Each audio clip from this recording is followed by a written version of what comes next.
அந்த ஊர்ல ஒரு சின்ன எல்லசாமி இருந்துச்சு. பெரிய கோவில் இல்ல, பெரிய சிலையும் இல்ல. ஒரு கல்லு மேல கொஞ்சம் குங்குமமும் கீழே ஒரு சின்ன விளக்கும் தான் எப்பவுமே ஏத்தி வச்சிருப்பாங்க.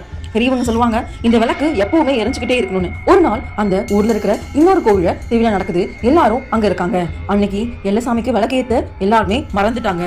அந்த ராத்திரி நாயோட அழுக சத்தம் ஊர் ஃபுல்லா கேட்டுச்சு. ஒன்னு இல்ல, ரெண்டு இல்ல, ஊர்ல இருக்கிற எல்லா நாயும் ஒன்னு சேர்ந்து அழுதா எப்படி இருக்குமோ அந்த அளவுக்கு அந்த சத்தம் கேட்டுச்சு. வீட்டுக்குள்ள உள்ள மக்கள் ரொம்பவே பயந்து போயிருந்தாங்க. அடுத்தது குழந்தை சிரிக்கிற மாதிரி சத்தமும், அதுக்கப்புறம் யாரோ கதவு தட்டமா சத்தமும் கேட்டுக்கிட்டே இருந்திருக்கு. காலையில பால் வாங்க போன ஆளு சொன்னா ரோட் அது இருக்கிற திசையை விட மாறி இருக்கு, ஊர் நேம் போர்டு தள்ளி போயிருந்துச்சுன்னு. எல்லசாமி கிட்ட போய் பாக்குறாங்க, அங்க விளக்கு ஏத்தாம இருக்கு. அப்போதான் முத்துசாமி தாத்தா சொன்னாரு, நம்ம ரொம்ப பெரிய தப்பு பண்ணிட்டோம், எல்லசாமிக்கு விளக்கு ஏத்தாம விட்டது நம்ம தப்பு தான் சொன்னாரு. எல்லாரும் தலையை தாழ்த்தி நின்னாங்க. முத்துசாமி சொன்னாரு, இன்னைக்கு சாயங்காலம் எல்லாரும் அவங்க வீட்டுல வாசல்ல ஒரு விளக்கேத்துங்க. அதுக்கப்புறம் எல்லாரும் சேர்ந்து இன்னொரு விளக்கு எடுத்துக்கிட்டு எல்லசாமி இருந்த இடத்துக்கு போய் வச்சு வேண்டிக்கோங்கன்னு சொன்னாரு.